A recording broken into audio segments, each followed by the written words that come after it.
is Chapter 7, The Science of Split Personalities. Before we understand why we fall so easily for the dark triad's manipulations, we need to better understand what's happening in their brains. Dr. Jekyll and Mr. Hyde may well have a brain deficit. The neural circuits for empathy appear to be eroded. These brain circuits facilitate us being part of the human community by activating compassion, cooperation, collaboration, reciprocity, social emotional intelligence, and loving relationships. The erosion of empathy in the brain is complex. It's worth noting that neuroscientists concur that, quote, at least 10 interconnected brain regions are involved in empathy, and likely more. How do these regions of the brain become eroded? Genetics may play a role, but the research suggests that, quote, the majority who suffer from empathy erosion are victims of abuse or neglect in their childhood, the consequences of which can be long-term. It is tragic that we live in a society that has had this knowledge for decades and has not acted effectively to halt rampant child abuse and neglect. We are harmed and frustrated by bullying in the workplace, but we tackle it as a downstream issue when really, if we want to change it in a significant way, we need to go upstream and change the way in which children are raised. Still, there are far better ways to manage bullying in the workplace in real time, which begins with better recognizing falsehoods and manipulation. We will learn about how empathy operates in the brains of hurt people, people who become part of the dark triad of narcissism, Machiavellianism, and psychopathy. These individuals are remarkably destructive in the workplace, and they leave a trail of suffering in their wake. Once we better understand how empathy may have been eroded in their brains, we look at some examples of how this loss translates into the lies of bullying, gaslighting, and institutional complicity. To remind you, empathy is when you walk in someone else's shoes. You see the world through their eyes. You feel their pain.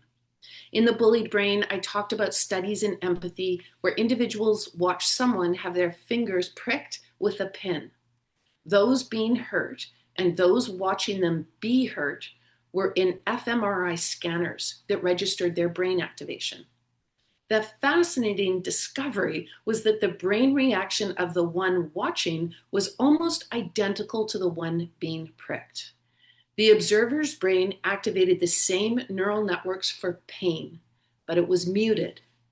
Experts realize that this mirrored response is the way we survive. The person who is hurt is incapacitated. The observer feels his pain and has his empathy neural network light up. Not enough to be incapacitated, just enough to help. These studies were measuring affective empathy. It's this kind of empathy, the empathy involving feelings, that is eroded in Dr. Jekyll and Mr. Hyde. Neuroscientist Simon Baron-Cohen defines empathy as follows, quote, empathy occurs when we suspend our single-minded focus of attention and instead adopt a double-minded focus of attention. Empathy is our ability to identify what someone else is thinking or feeling and to respond to their thoughts and feelings with an appropriate emotion. Dr. Jekyll loses his physician's focus on his patients. He is not using a double-minded focus of attention with his medicine. Instead, he has become single-minded in his drive to hurt others.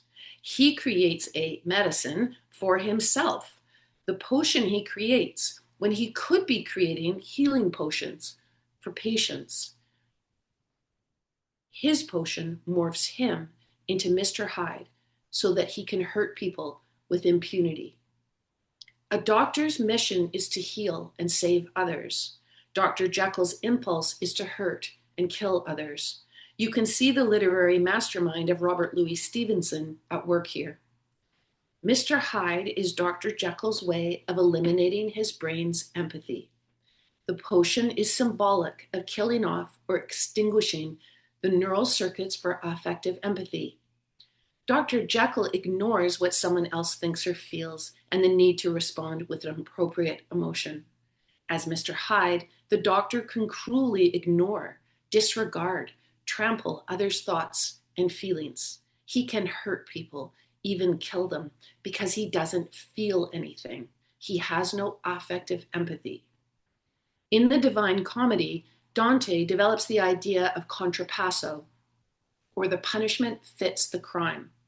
Again, as a sign of Robert Louis Stevenson's literary power, note that he serves Dr. Jekyll with this kind of justice. Dr. Jekyll is so single-minded, so obsessed with his own needs and desires that it erodes his feelings for others. He fails in the empathy exercise of being double-minded. How does his punishment fit the crime? He splits in two. His retribution is to divide into the double-minded Dr. Jekyll and Mr. Hyde. His single-minded, self-serving agenda causes him to self-destruct into the very duality he relinquished as a physician. Psychiatrist and empathy expert Dr. Helen Reese discusses the way in which empathy is tribal. She explains that evolution sculpted our brain to recognize others from elsewhere as potential threats, which is how we could prepare for an attack from a warring tribe. Think Vikings and other marauders. In our multicultural world, full of travel and immigration and flourishing diverse communities, this is an outdated brain reaction, but it might still unconsciously influence our reaction to and treatment of others. We need to be aware that our empathy is heightened when someone is like us and weakened when someone is not. If someone looks like you, has a similar educational background, maybe dresses the same, shares the same culture, speaks in the same way, we put them into an unconscious in-group. If they don't, without awareness, we might put them into an out-group. It's as if the brain registers a different tribe and does not offer as much empathy. Baron Cohen describes how this offering and withholding of empathy can create a split personality in terms of how we treat people. Quote, equally important as a social factor are in-group and out-group identities. As social primates, we show loyalty toward the group as a survival strategy, since we are weaker alone than in the protection of the group. This can have the effect of making us prioritize our own group's interests over those of the other group, leading us to show more compassion for our own group members than those in the other group.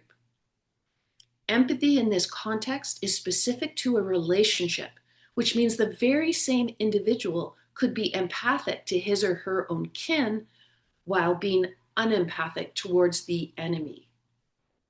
You can see how this plays out in family feuds or mafia families who would die for one another but not hesitate to kill those who interfere with the family's interests. Providing or withholding empathy can go beyond family to create kin out of similar traits while dehumanizing those who have different traits. Unconscious biases in the workplace can lead to individuals harming others without fully understanding why their empathy is compromised. If a person is raised in a society structured on in-groups and out-groups, offering or withdrawing empathy can become dangerously divisive, unfair, lead to harm, and cause sociopathy. I define sociopathy and distinguish it from psychopathy as a mental deficit caused by society, by culture, by training. If you are raised in a racist society, it's likely you'll grow up and have your brain wired to believe that other races are not the same as yours, and you put them into the out group. They do not receive equal rights, and they do not get your empathy. Likewise, if you're raised in a misogynistic society, it's likely you'll grow up and have your brain wired to believe that women are not equal to men. They do not have the same rights. We will examine these forms of social maltreatment as gaslighting examples in the next chapter. Anytime you are encouraged to put others in the outgroup through gossip or public humiliation or subtle disparaging remarks or comments about their differences, you should be on high alert. If someone tries to connect with you based on your similarities, who makes you feel like you're worthy of the in-group and others are not, you should be wary. These manipulations fuel bullying and gaslighting. As soon as you're in a dynamic where some get privileges and others are targeted, and the justifications can be trained in you already by society but should still ring alarm bells, you are in an unhealthy workplace. In these kinds of environments, the privilege and connection of being in the in-group can be used against you or to benefit you at the expense of others. Your special opportunities and sense of belonging can be used to make you behave in ways that go against your ethics and your affective empathy. When this division is normalized and meritocracy, equity, diversity, and inclusion are dismissed and dismantled, seen as weak, you're in unhealthy territory. Your impulses to survive and show loyalty are exactly what the institution, complicit in bullying and gaslighting behaviors, will manipulate. Economic lines historically are drawn to privilege the elites at the expense of others. We would not need unions if those with wealth treated those who work for them fairly and humanely. The only difference in this case between in and out group is simply money. Haves and have-nots, with those who have lacking basic human empathy for those who have not. All of us have moments where our empathy circuit collapses. When we yell at our kids, when we are infuriated and swear, when we mock our spouses in a fight, when we say something mean. In the healthy brain, this is a transient moment. When your empathy circuit comes back on, you feel embarrassed, saddened, guilty, ashamed, apologetic. These feelings cause you to act and strive to make amends, try harder next time, articulate why you lost your cool, your empathy. You feel responsible. Not so for the dark triad. They suffer from, quote, permanent underactivity of the empathy circuit. Their disordered brains explain why they risk everything so compulsively to abuse in the same way year after year. Think about the high-profile cases you know, where an individual has a fabulous job, great family, impressive career, and yet behind closed doors, they could not stop themselves from maltreating others. When they're exposed, sometimes, when the institutional complicity fails to protect and enable them, they lose everything. Sometimes they end up in jail. Those who abuse and a pattern is identified do not have transient moments when their empathy collapses. For those in the dark triad, the empathy system may be permanently down. This is why borderline personality disorder, Machiavellianism, narcissism, and psychopathology are seen by experts as disorders. They do not have brains that can self-regulate. They have brains that are dysregulated. They are mentally ill in a serious and dangerous way, but their victims are sent to mental health professionals, whereas they are more likely to just keep infecting others. The dark triad lack affective empathy, which is why they don't feel their victims' pain. As we saw in the previous chapter, Babiak and Hare's research shows that the dark triad don't feel guilt or remorse or regret. It's as though their affective empathy is simply switched off. They have a game-like engagement. Beneficiaries and targets appear to them as pawns, objects, and playthings. Their single-minded focus sees others dehumanized. Baron Cohen unpacks evil acts and explains that whether they are physical unempathic acts, such as violence, torture, or rape, or non-physical unempathic acts, such as deception, mockery, verbal abuse, they can be understood as moments when the empathy circuit goes down. In the dark triad, what makes them dangerous and destructive is that their unempathic acts occur over and over, year after year, decade after decade. These are not crimes of passion. They are not mistakes. They are the unempathic acts of dysregulated brains. When you are striving to cut through the lies of bullying, gaslighting, and institutional complicity, it's key to look for patterns and repetition. Imagine an employee who comes to a higher up on a scorching day at work and says they're desperately dehydrated and need water. Pay attention. Does the higher up say yes or no? If the higher up's impulse is to get the person water, sit her down and give it to her, you are witnessing someone tap into their affective empathy. How often does this happen? Is it only for some workers, or does this healthy human response happen for all workers? If instead you witness the higher up say no to the dehydrated person, followed by justifications such as, you need to finish your shift, you don't have time, tough it out, you're fine, stop complaining, then you might be seeing a deficit in affective empathy.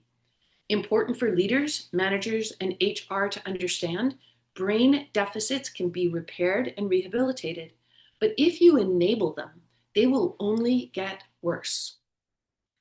I found it hard to understand how Dr. Jekyll could have caring, nurturing, respectful relationships with some people if his affective empathy was eroded. His lack of feeling explains his cruel and destructive acts as Mr. Hyde, but how can he light up his neural networks for affective empathy when he's acting as the good doctor? Let's recall some of our examples from the previous chapter. How does entrepreneur Sam Bankman-Fried scam investors and convince his parents he's incapable of lying? How does nurse Heather press D kill a vulnerable individual and then comfort the devastated family? How does Bill Cosby drug and sexually assault a woman and still be a caring husband? How does Mike Rice hurl homophobic slurs at players and then go to church with his wife and sons? This split personality is confusing and it baffles the brain. The dark triad are often popular. They are often intelligent and charismatic. They build followings like a cult leader or a prophet. They have staunch, loyal defenders, as we saw in Babiak and Hare's research. Half of their colleagues almost worship them, while the other half despised them. The answer to this perplexing presentation lies in the brain. Dr. Jekyll and Mr. Hyde have eroded affective empathy, but they have intact cognitive empathy, which makes them good at gaslighting. Remember, affective pertains to feelings, cognitive pertains to thinking. Cognitive empathy enables you to read others like a book. You can identify their strengths, weaknesses, hopes, and dreams. You can see what pains them and what empowers them. You can decode what makes who they are. It's just that you don't attach any emotion to this analysis of others. You read them like an X-ray. You don't feel their pain. The dark triad are deadly because they harness their cognitive empathy to cover up their missing feelings and eroded affective empathy. They are skilled at pretending to care when they don't. They use their cognitive empathy to figure out what someone is thinking, feeling, and intending, not to help them or connect with them, but instead to play them. The game is domination, self-serving manipulation, self-promotion, and they want to win. Baron Cohen notes that because psychopaths often deceive others, it suggests that their cognitive empathy is frequently intact. Cognitive empathy helps you imagine what makes someone tick, but you have no feelings for them, just like you would have no feelings for a clock. Others are mere objects or mechanisms to you. Cognitive empathy allows an individual to be strategic, plan ahead, act on insights to seduce or destroy another person because he is objectified and dehumanized. Cognitive empathy allows the dark triad to sleep at night because their feelings and emotions are not active. They don't feel guilty or suffer remorse or any kind of anguish. Why? Because they lack affective empathy. It's eroded, usually from their own past trauma and suffering. Cognitive empathy allows the split personality to turn on and turn off the appearance of caring and concern. They present with higher ups and colleagues in public as caring, upstanding citizens. At the same time, they present behind closed doors as harmful abusers. Even children or youth who bully usually are adept at covering up their harm when adults are present. Adults who bully and abuse can put on a show of affective empathy for their beneficiaries, which they just as handily turn off for their targets. Remember, the beneficiaries play an important role in the cover-up. You are far less likely to think a teacher is abusing teenage boys behind closed doors when he's a caring husband and father. Likewise, why doubt family man Cosby with his devoted wife? Or founder of a charity for poor kids, Sandusky, with his equally devoted wife? The beneficiary, the normalizer, the sheep's clothing are the roles required in the dark triad's game. We tend to focus on targets, but imagine the way the whole community is drawn into the deadly game of those who bully and gaslight. The pedophile is adept at grooming parents, colleagues, and targets with his skills at cognitive empathy, but his lack of affective empathy allows him to lure and sexually exploit children. All those who bully have this skill. The emotionally abusive manager presents to higher-ups as a gracious, warm, charismatic colleague, but has no problem psychologically and verbally ruining specific targets who work under her. Physically abusive spouses present at work with charm, wit, and respect, but at home they physically harm or kill their partners and children.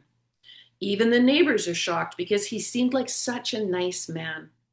The pillar of the community, whether teacher, coach, director, chaplain, leader, board, with their power, credibility, and social standing, could not possibly be lying, bullying, gaslighting, and colluding to cover up abuses through institutional complicity. It's just impossible, says the brain. It doesn't make sense. The dark triad do not turn their empathy on and off. Their affective empathy is off. Their cognitive empathy is on. The lack of feeling coupled with the strategic impulse to win, manifest power, never be vulnerable, results in evil. Or to use Baron Cohen's more scientific term, quote, empathy erosion. Institutions mistakenly give these individuals the benefit of the doubt. They give them second chances. As their maltreatment intensifies, they discover that they did not learn from the threats issued, the courses in anger management or boundaries that were insisted upon.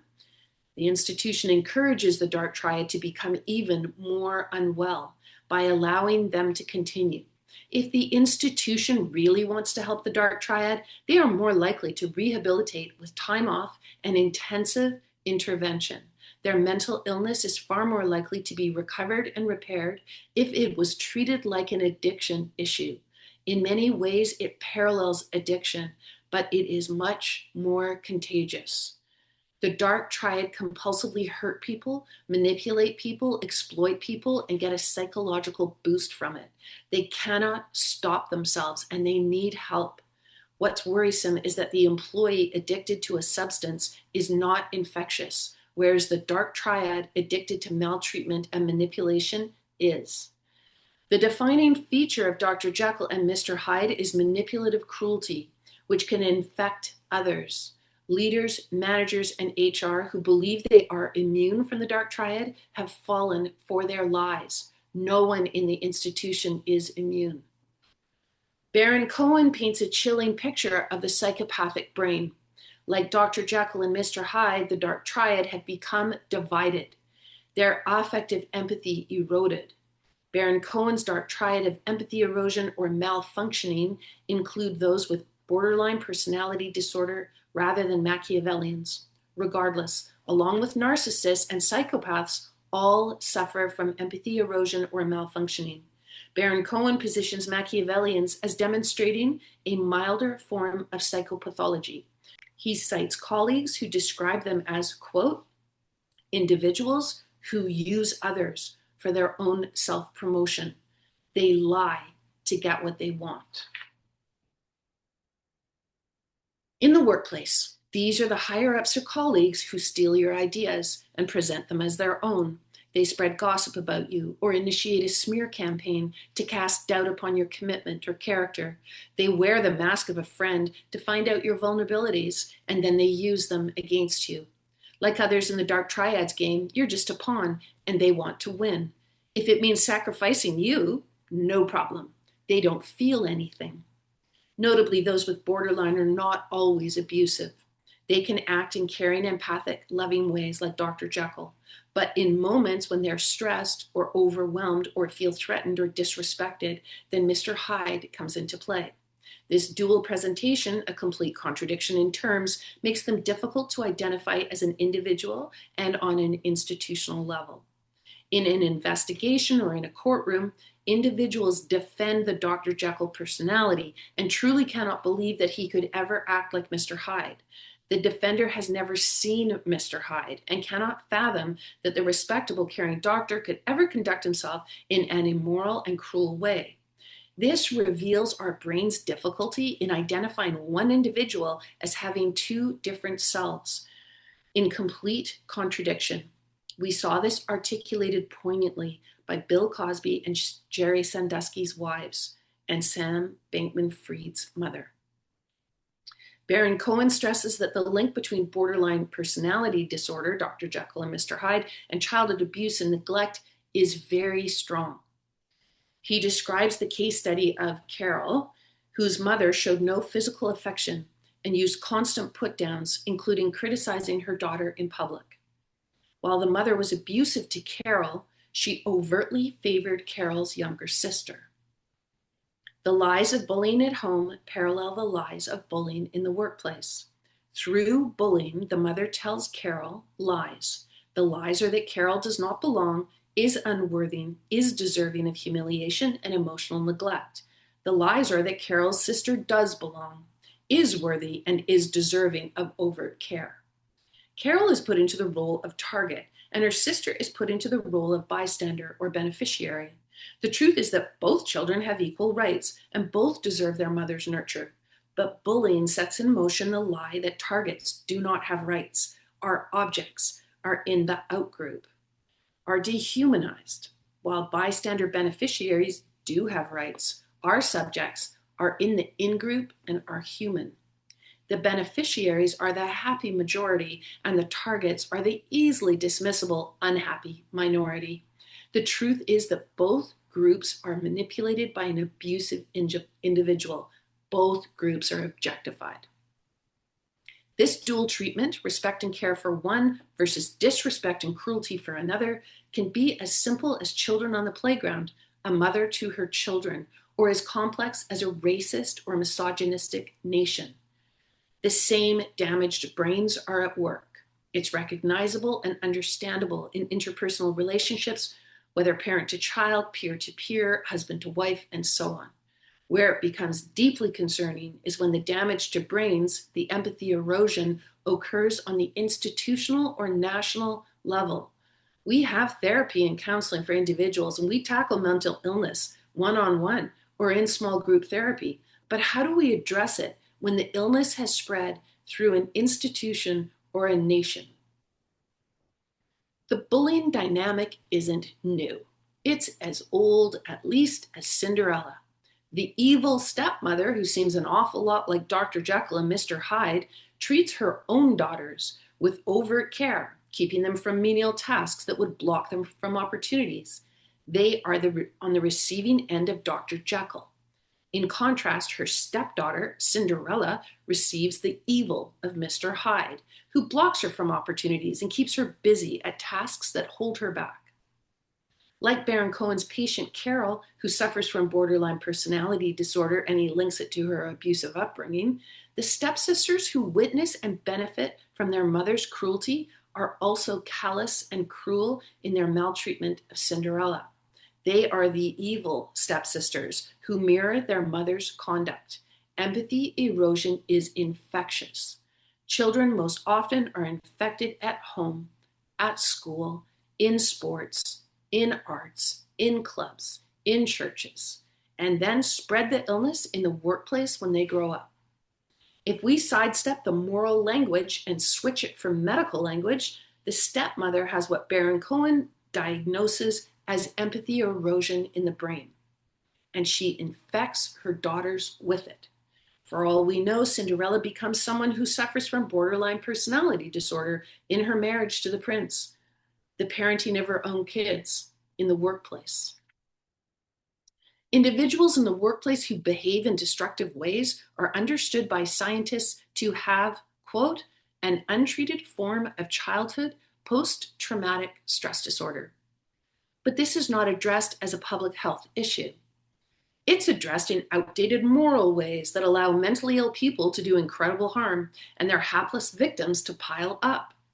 Even more frustrating and sad is that those who are suffering from borderline personality disorder could get help, could get better, could stop hurting people, but this is not widely known and rarely acted on. If you're an alcoholic at work, you get help away from the workplace. If you're abusive, you're protected, and the abuse is covered up. You get a promotion, or you get fired, but you don't get a mental health intervention and medical help.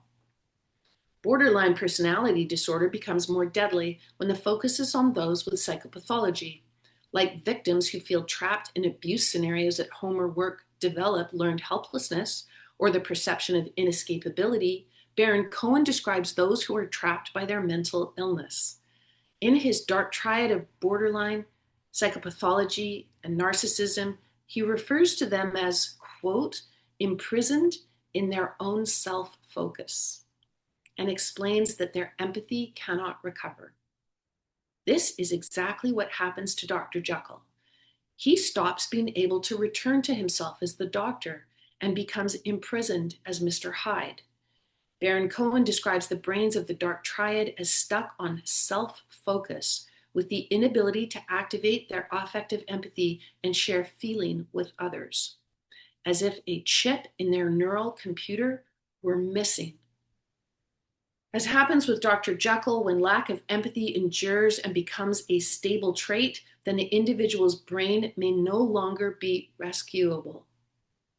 The dark triad's lack of feelings for others remains stable and permanent, while at the same time they appear dynamically strategic and highly manipulative. Baron Cohen's research shows that psychopaths share outbursts with borderlines, such as, quote, hair trigger violent reaction to the smallest thing, but more concerning is their, quote, willingness to do whatever it takes to satisfy their desires. Dr. Jekyll is in the camp of the psychopaths, not the borderlines.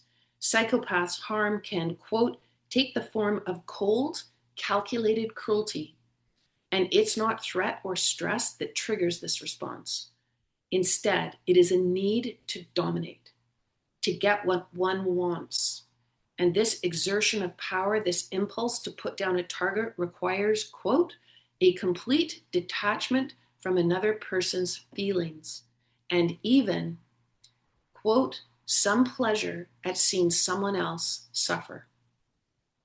It is the sadistic quality that draws the psychopath to do the same behaviors over and over, just switching up the victim.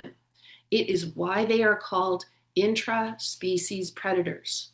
Psychopathic individuals put into brain scanners show, quote, more activity in both the amygdala and the reward circuit when they are shown films that have deliberate infliction of pain on another person.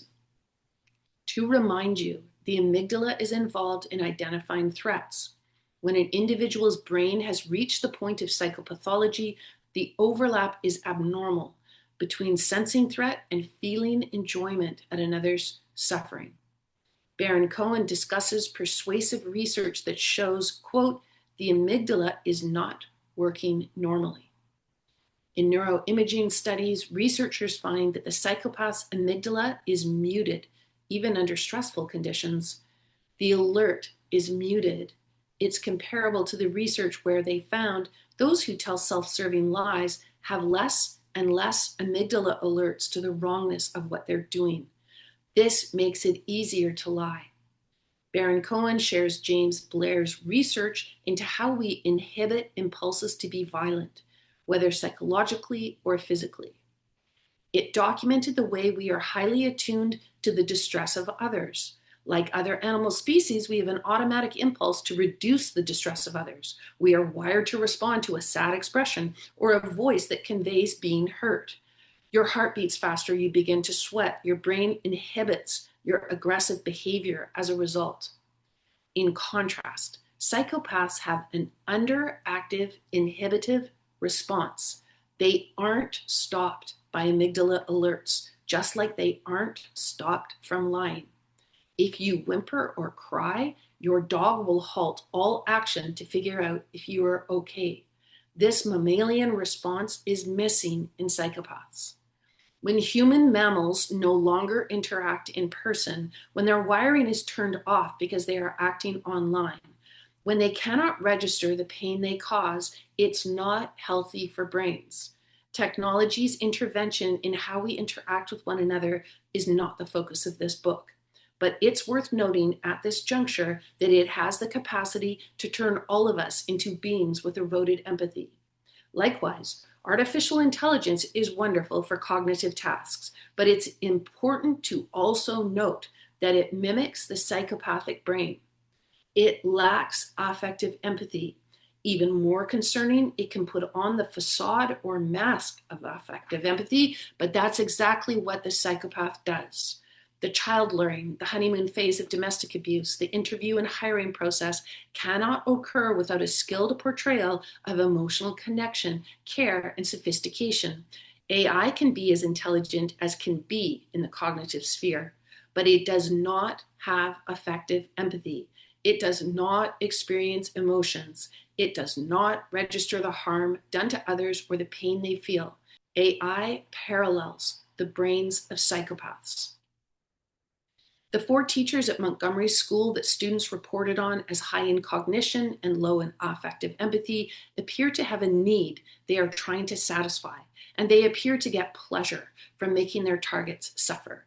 How do we know? Because as shown in the students' testimonies from 1 year alone that included second-year university, first-year university, grade 12s, grade 11s, and grade 10s, they can't resist doing it year after year. It's a pattern, satisfying the same gnawing need to dominate and humiliate, drawing the same pleasure from watching those over whom you have power suffer. Why else would you do the same acts and say the same words with a revolving door of victims? This pattern isn't unusual. It's textbook. Look at any recent major abuse case and you'll see the identical repeat behavior. Baron Cohen's research provides insight into the compulsion that drives highly successful people, such as producer Harvey Weinstein, Dr. Larry Nassar, Coach Mike Rice, to repeat their abuse over and over. They are not in control of it. They're smart, talented, skilled, but something is missing that leads them to harm others behind closed doors. They are acting with brains that have deficits, specifically eroded empathy. From a medical point of view, they have dysregulated brains. Diabetics cannot regulate their insulin. Persons with blood cancer cannot regulate the white blood cells in their bone marrow. Persons with psychopathology cannot regulate their brain. This medical perspective is not meant to remove accountability. It's meant to increase it. People who are ill and infectious need to get better and follow protocols so they do not infect others. Psychopaths should be quarantined because they make others ill. They can infect whole institutions and nations. Humanity would become much healthier if we treated harm being done to brains that makes them dysregulated as a public health crisis.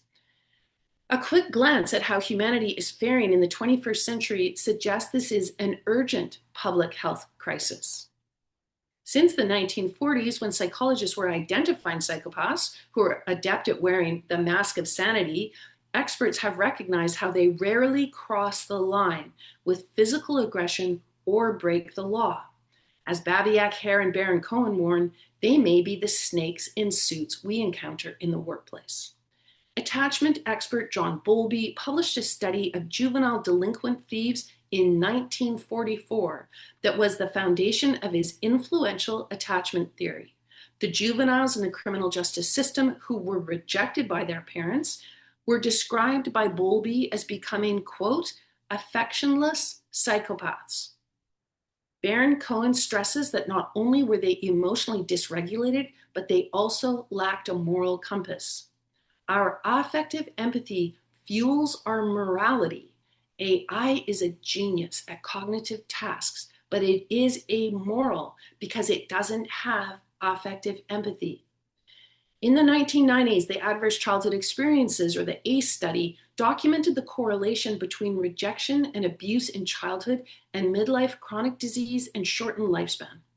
Since then, experts have added countless studies that document the significant harm to children from parental rejection and abuse. Parental figures who reject children can lead to, quote, a child growing up to become violent or as a psychopath.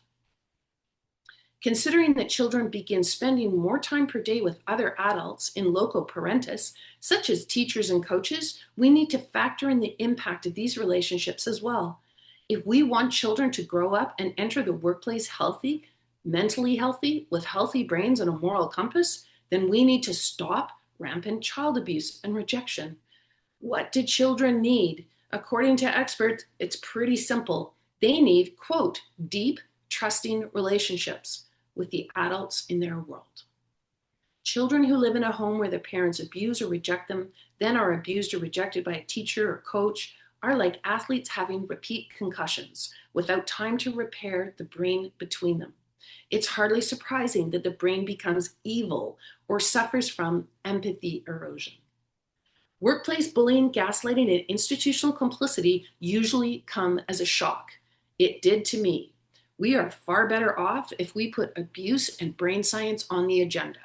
We need to train leaders, managers, HR, and all our colleagues that the dark triad are a threat. From onboarding until exit interviews, it needs to be part of organizational culture. If we have concerns about the dark triad in the workplace, we need to change how children are being raised, how parents are educated, how caregivers are healed before they infect children with abuse from their formative years. It's as if society is trapped on a psychotic merry-go-round. Abuse begets abuse, hurt brains hurt, the workplace suffers from bullying, gaslighting, and institutional complicity.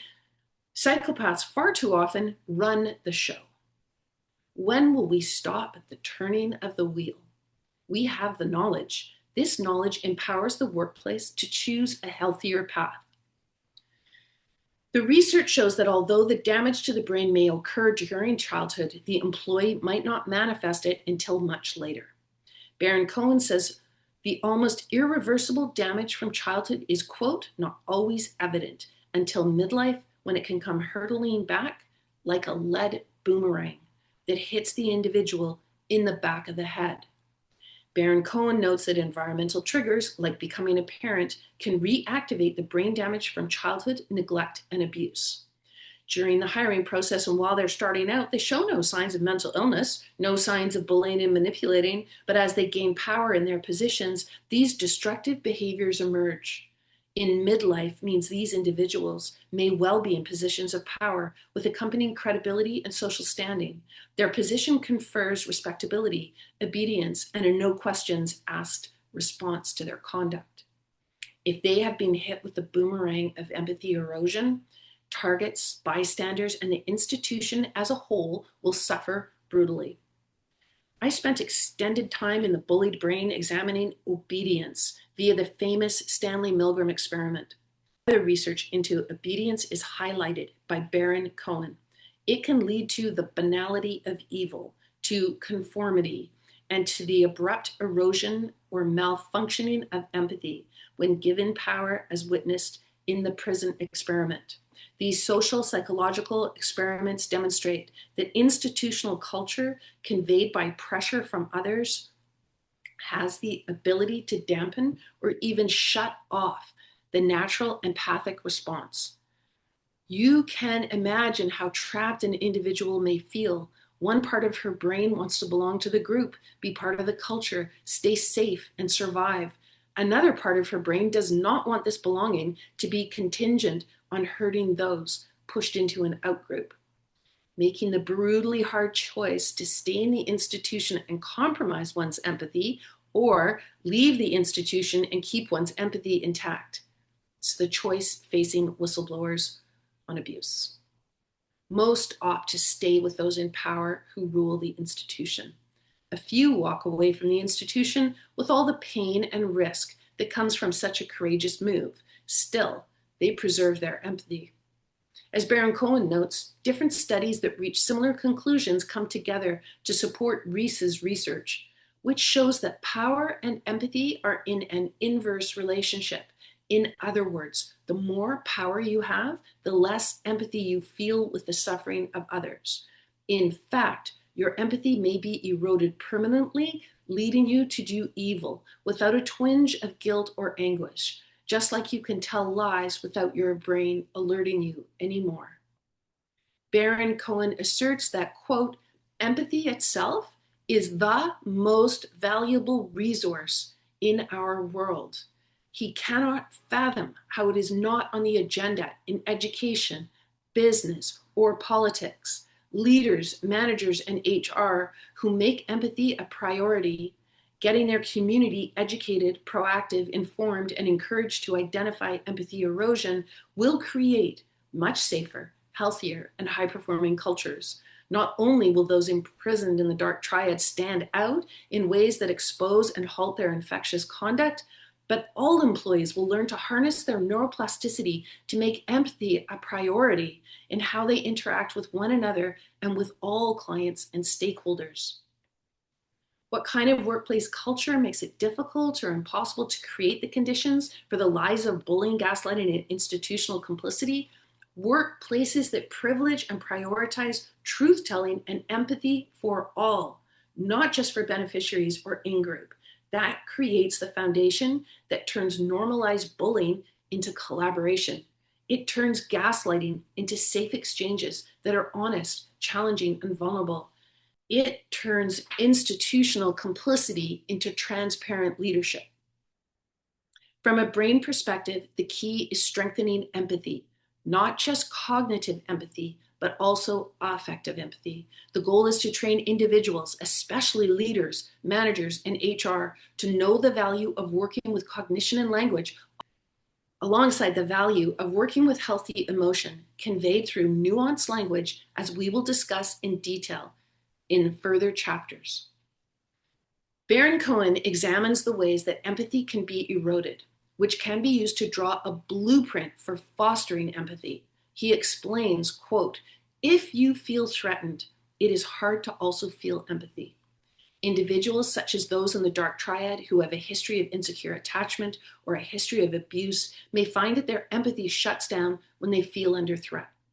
Baron Cohen notes that when an individual is stressed, it can impede any capacity for empathy.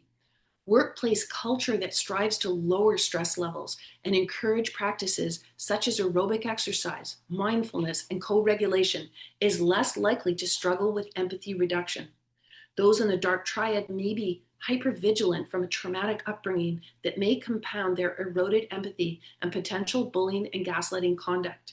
A workplace that proactively strives to create an environment where affective empathy is foregrounded as a necessary sought-after quality may reduce the sense of threat that can trigger high stress levels and a resulting reduction of empathy. Leaders, managers, and HR benefit from discerning between stress in the moment that results in abrasive bullying behaviors and chronic stress from the past that results in abusive bullying behaviors. Boss whisperer Dr. Laura Crawshaw is an expert in dealing with managers who become stressed out, feel threatened, and lash out at their teams.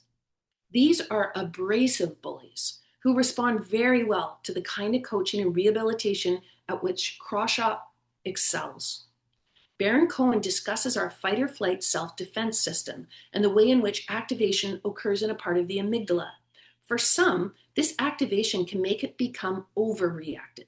Stress has a way of taking an abrasive manager's reactions higher and higher until she becomes highly aggressive and blatantly bullies a target or the whole team. Quote, a small threat usually leads an animal to freeze in order to avoid getting any closer to the threat and take stock of what to do next. Freezing can also minimize an attack if the aggressor is responsive to your movement or is looking for a sign you are submissive. If the threat gets a bit closer, this typically leads to escape behavior. A bigger and closer threat, where escape is not an option, typically leads an animal to show reactive aggression. Crawshaw teaches managers who suffer from reactive aggression to recognize their assessment of threat before it gets out of control. She effectively walks them through the self-defense system that naturally is part of us and can go into hyperdrive when we feel we're going to fail, our team is letting us down, a crisis at work is on the horizon. The reactive aggression is activated by fear, specifically a fear of failure and a fear of being seen as incompetent. These abrasive bullies who are put through Crawshaw's method rehabilitate and learn to manage their feelings of threat and fear. They learn to replace an out-of-control impulse that results in reactive aggression with a much more intentional response that draws on stress reduction, empathy, and team building to get the job done.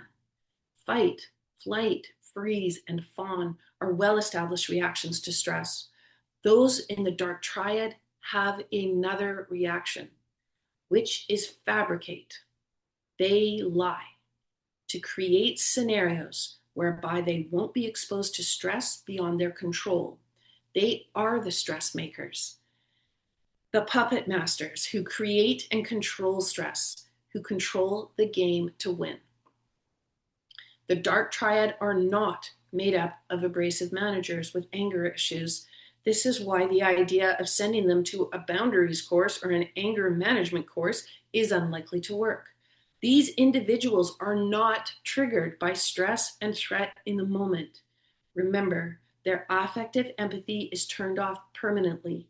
They are more likely to be individuals who were exposed to chronic stress from abuse and neglect in childhood that results in abusive bullying and gaslighting. As Gabor Mate argues, they're much more likely to be those who espouse fascist ideals of the superior strongman and scan their environment for an enemy to put in the outgroup. Their self-concept of being winners hinges on categorizing others as losers. Their insecure caregiver attachments in the past deprived them of the psychological oxygen to flourish in a healthy present-day relationship at work. They divide and conquer and are divided, oftentimes into Dr. Jekyll and Mr. Hyde presentations. They create the stress. They use threat as a weapon. They do not freeze and become submissive or escape when under pressure.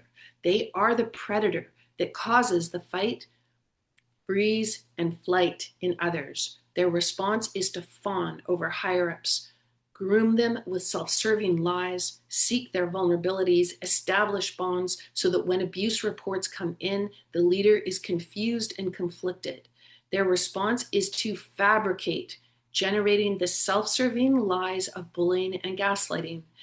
When their brains are scanned, as documented in Baron Cohen's research, you find neurological abnormalities. Baron Cohen's description of a brain that is stressed and moving toward reactive aggression elucidates the challenges of dealing with abusive bullying in the workplace. He describes a kind of seesaw activity between the amygdala, the threat detection, and the frontal cortex, your self-regulation. These regions in the brain, like all regions in the brain, are part of a vastly more complex and inseparable network, but for the sake of us laymen seeking to apply neuroscience insights into our work lives, this depiction of the two brain regions interacting more simply is helpful. Baron Cohen explains that when the threat detection, the amygdala, is overreactive and the inhibition or the brakes, the frontal cortex, is underactive, abrasive outbursts or reactive aggression can occur. Now, what is disturbing about the dark triad is to see how this brain system is actually harnessed in a self-serving way to fabricate lies and manipulate others. The narcissist, Machiavellian, and psychopath are identified by their use of self-regulation and inhibition, their prefrontal cortex, when needed. They intentionally present as Dr. Jekyll. They harness the prefrontal cortex to cover up the overreactive conduct, the amygdala, that they unleash on targets as Mr. Hyde. They are not being overwhelmed by stress and threat. They are using cognition and language to create a self-serving persona who acts as a cover to give free rein to a destructive inner force. To fabricate, to effectively lie, requires the cognition and language of the prefrontal cortex. To effectively harm someone requires empathy erosion coupled with reactive aggression set in motion by the amygdala. In short, self-regulation and inhibition usually are the brakes that we lean on to stop ourselves from losing it and hurting someone. And they are used in reverse by abusive bullies. These mechanisms are used to cover up reactive aggression until it can be unleashed behind closed doors on targets. The abuser's foot comes off the brake only when it's safe to maintain one's reputation as Dr. Jekyll with his power, credibility, and social standing. He's the last person you'd think ever would repeatedly take his foot off the brake and run roughshod for no reason, no stress, no threat over innocent others. Baron Cohen stresses that the amygdala and frontal cortex are key regions in the empathy circuit, and they can suffer from abnormalities. The dark triad have brains that suffer from abnormalities. Baron Cohen examines the way social factors such as cultural sanctions can erode our innately wired empathy. Quote, if your culture is telling you it's acceptable to beat your servant or your horse or to burn those suspected of witchcraft, this too can erode your empathy. Leaders, managers, and HR can reverse this erosion by establishing social factors and cultural sanctions in the workplace that increase affective empathy. If it is acceptable to respond to employee challenges, worries, errors, or even failures with empathy and compassion, this can strengthen affective empathy at work. Baron Cohen focuses next on ideological factors such as beliefs and provides an example of a belief system whereby an individual's empathy is extinguished for those in an outgroup, namely a group that does not align with his belief system. Baron Cohen offers the example of capitalism as the source of all evil, and the response being a bomb that kills innocent victims of your terrorism. Less dramatic and deadly versions of this kind of thinking manifest in the workplace as having no empathy for the targets of your bullying and gaslighting. If your belief system places them, for whatever conjured up reason, into the outgroup, then you can degrade, demean, and dehumanize them in the workplace without any emotional suffering on your part. Hurting others, ruining their career, shaming them, maltreating them, threatening their livelihood, blocking them from opportunities, and not feeling guilt, remorse, or anxiety signals empathy erosion. For leaders, managers, and HR, this dynamic is where cultural sanctions are vitally important. If it is socially acceptable to bully and gaslight others in the workplace, in fact, it's enabled by institutional complicity, then talent is lost, rot develops, and a breakdown of trust ensues. It is critically important to know that, like other skills, empathy can be taught. As Reese stresses, quote, empathy training is the key transformative education. Empathy can transform even workplaces entrenched in these normalized ways of malfunctioning. Baron Cohen asserts that empathy, quote, is a universal solvent. Any problem immersed in empathy becomes soluble.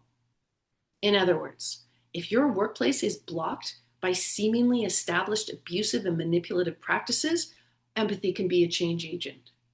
If the problems of your workplace appear to be irreconcilable conflicts, disputes, and deadlocks, empathy can solve them. Baron Cohen reminds us that unlike costly interventions, empathy, wired into the human brain from gestation, is free. Merzenich decades of research have shown that if neural networks have been eroded in the brain, they can be strengthened back to organic health.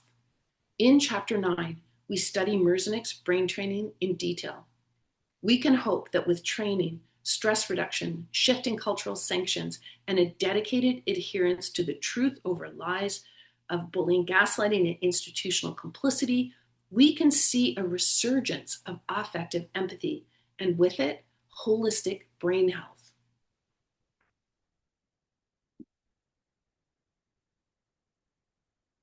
It was absolutely brilliant.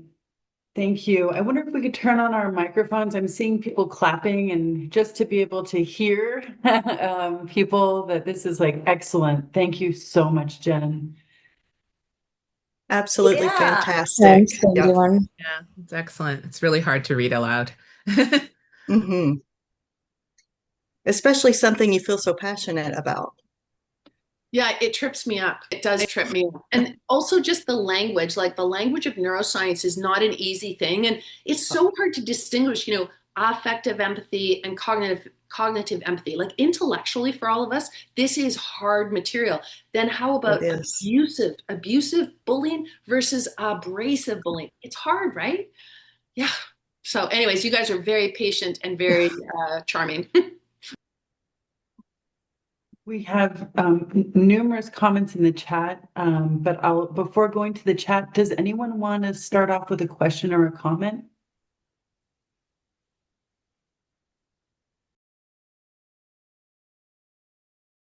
To respond super fast to that before we hear from the psychometricians, and I'm sure we have brilliant voices to join in on this. But one of the things that I wanted to say to that idea of like, can't we do a psychological test?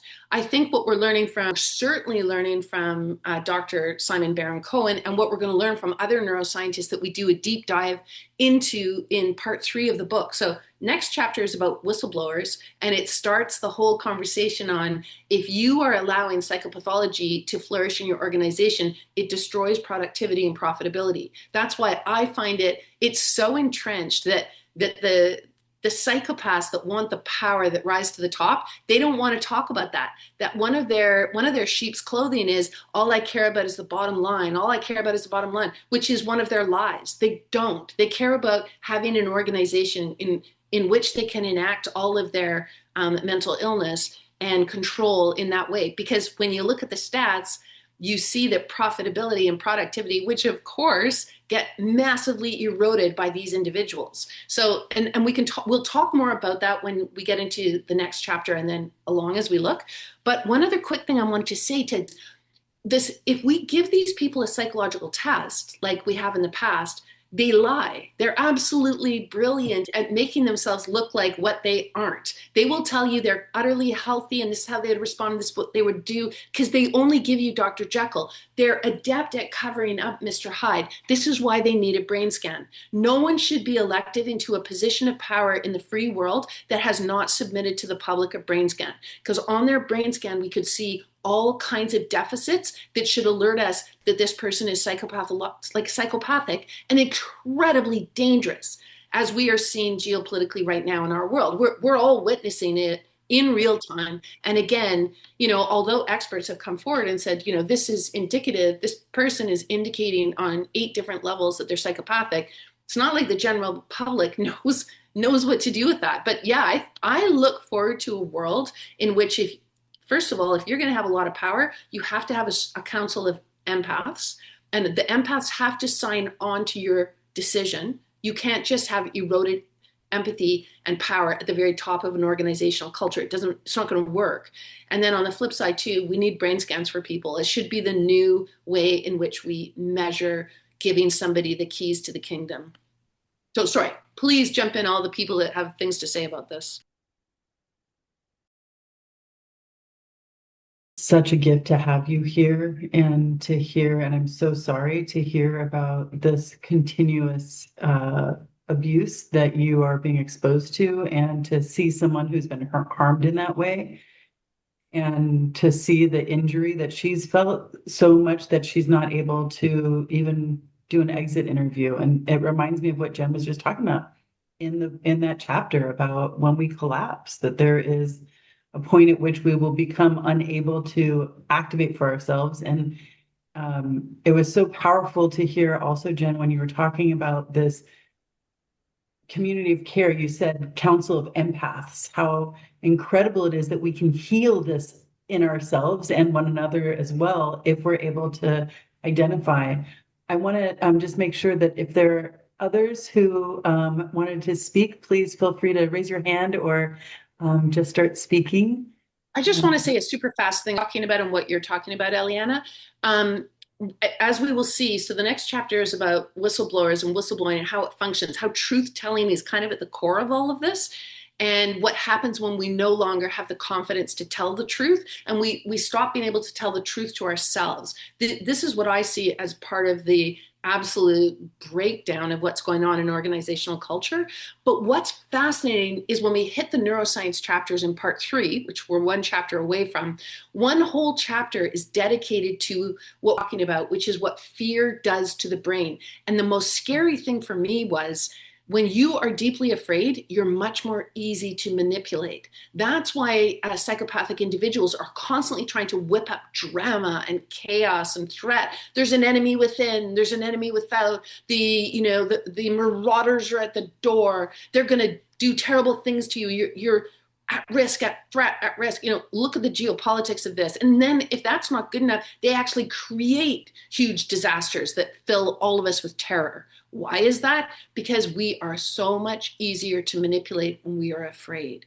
And it just becomes fascinating when we look at the brain science of it. Because to Eliana's point, what I love about the brain science, and probably speak to this as well, it's so full of empowering information because we can change our brains. We have neuroplasticity.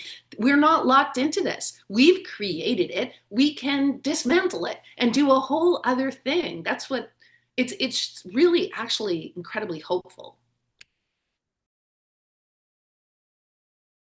You said one of the you said so many amazing things, but one of the most amazing points in what you said that everyone should write down on a piece of paper. It's one of the best ways to identify psychopaths. They have cult followings. They don't have normal relationships. There's too much adoration. Again, as we're saying geopolitically, there's this weird loyalty and devotion that they evoke in others.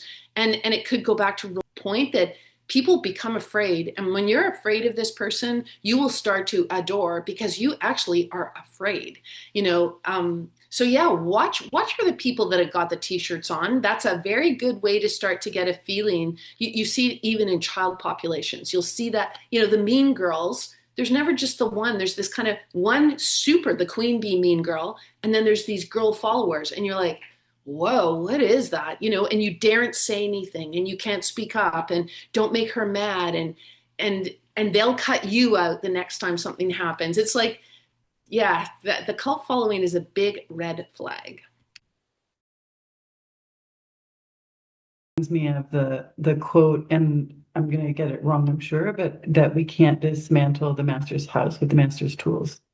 And so if we're going to think differently and looking at it, it's a cost, it's a liability. It's actually a liability now that we know this brain science to have a system in place like this. So how interesting the work of the Workplace Bullying Institute that has an actual calculator that you can put in the salary of the person who was just pushed out. And the higher up a person is in an organization, the more expensive it is to replace them. So we do know that there are costs associated with that. And the U.S. Surgeon General, I think it was in 2024, put out a report on workplace wellness and literally said exactly what you were just talking about and quantified it, that it's such a cost when people themselves are not even targeted, when they're witness to other people being bullied at work. That we know that's associated with depression and anxiety, and people take more sick leave. And we've got people then who end up with injuries. And so we're paying for so many different costs to allowing this to happen. And it's much broader than just the person who's been targeted. I see you move forward, Jen. Did you want to add something in there? I was just going to share the really dismal statistic that you probably all know, but I've been in communication with a lot of doctors and what's happening in the medical profession, because as you all know, the healthcare system is like just on its last legs. It costs $1 million to replace a doctor. And yet our health organizations, which have become so toxic, as the doctors describe it, their training, the way they train each other, is intergenerational trauma. So if our medical professionals, our most educated individuals, our absolute leaders in health, who are supposed to take care of our health, are operating in an abuse culture, it just makes me throw my hands up and go, what are the rest of us going to do? Like, they should be leading the charge. Educators and health professionals should be leading the charge. And guess what? Both professions are the most burnt out, as you all know. Bally, you've got your hand up too. Yeah, these are all great ideas, but I think the problem that I see is motivation because, as several other people have commented, if it's impacting the company's bottom line, okay, then they've got a really strong motivation for fixing it. But at least in the US, there are whole industries where legal violations that increase the company's bottom line have become normalized. Like, a lot of companies in the same industry are violating the same laws. And then we've got very weak regulatory agencies, and abused, replaceable employees can't get an attorney. So it's very difficult to hold anybody accountable.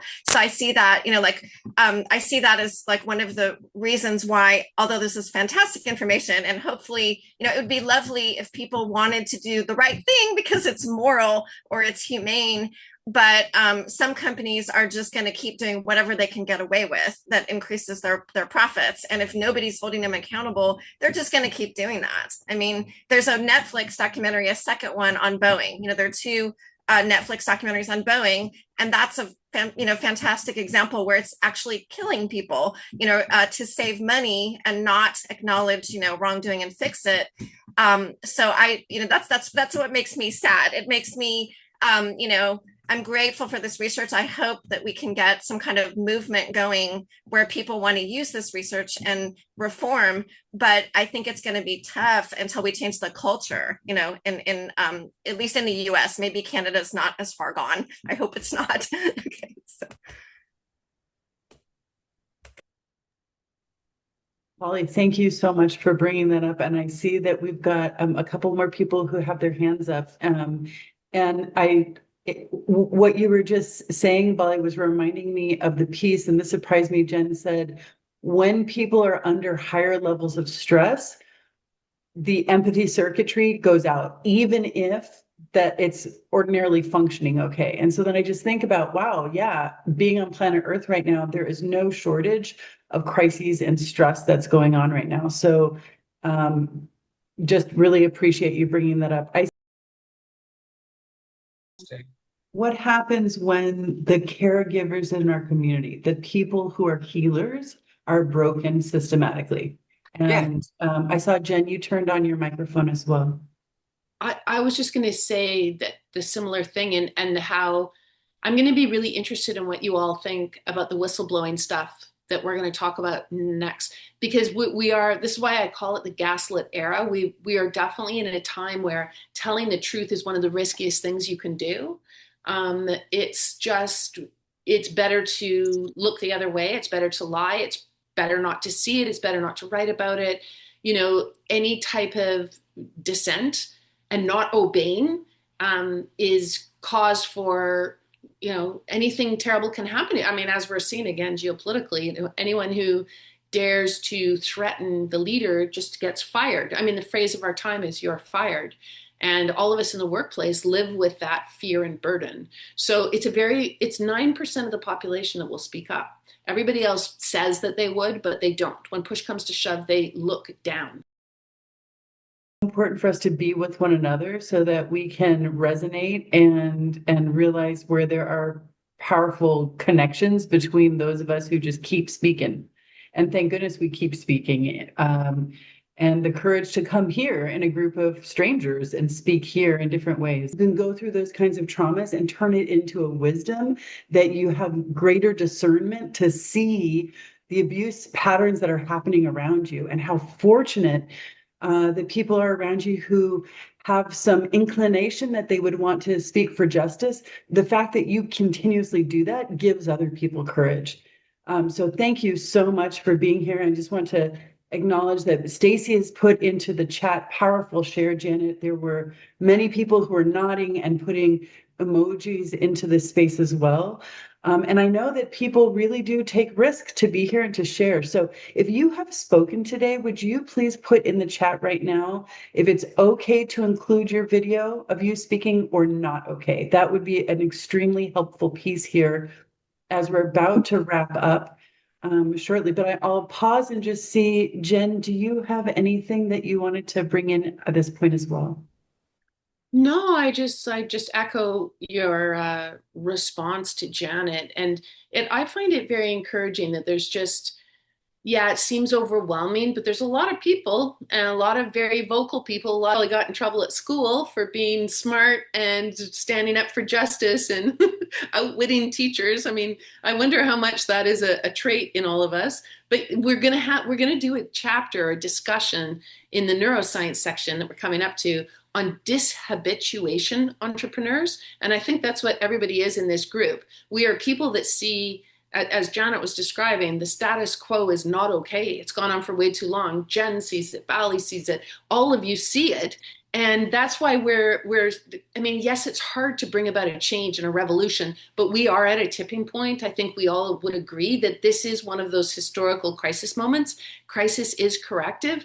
And here we are all saying status quo has got to be thrown out. We got to start do new things. Like Michelle said, why is HR just this feature in the workplace? Let's do something different. Can you imagine? So one of our greatest weaknesses in the brain is it habituates to anything and everything. We are at the end, I think, of a habituation cycle, that this is how the world works, and this is how a profit is made, and this is what the workplace is, and this is how it's regulated. That model is breaking down all around us. So yeah, talking with all of you on a Saturday makes me feel hopeful. And I think it's going to be exciting to be together reading the rest of the neuroscience. I think you're going to love it. So thank you all for being here. And thank you most of all, Heliana, for doing just the genius job of coordinating everything. I mean, if it wasn't for Heliana, this wouldn't be happening at all. So we should have a big round of applause for everything she does. That is so kind of you. Thank you. It is really, Jen, your work is unlike anything else that's out there right now. Your ability to translate the neuroscience into these incredibly powerful stories, case studies, and then your generosity to be here and read this material to us so that we can actually hear your voice inflection and the power of it is, it gives me shivers. And it gives me so much hope to be around all of you who are here, who are bringing the courage, and you haven't lost that empathy. It's truly amazing and remarkable that we can all find one another. And with that, and I want to let people know, none of the comments that are in the chat end up in the final video. So what ends up in the final video is just whoever is speaking at the moment is what is seen. Everyone who's on the top is not visible. And okay, so the last thing that I wanted to share with you all is that something really exciting.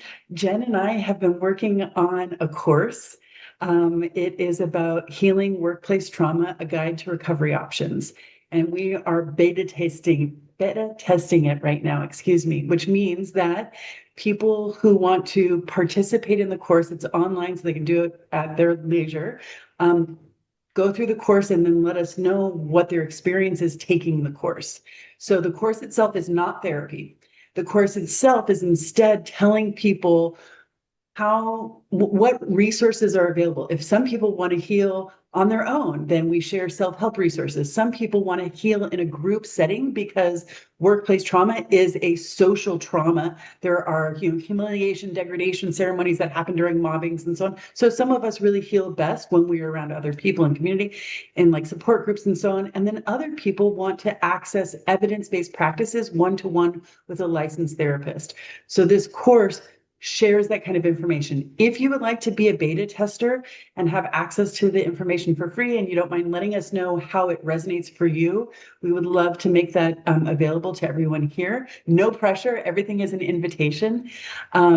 So With that, just acknowledging that we're a little bit later than we usually go. And in the future, if folks need to log off early, please feel free. I really need to give everybody the feedback form. And I'm sorry that I didn't do this. So if you'll just hang out for 2 seconds, maybe if you could let us know in the chat, you check right now, how are you feeling now? And no right or wrong feelings. It's just acknowledging that we've sat through a conversation that's really intense. A lot has happened today.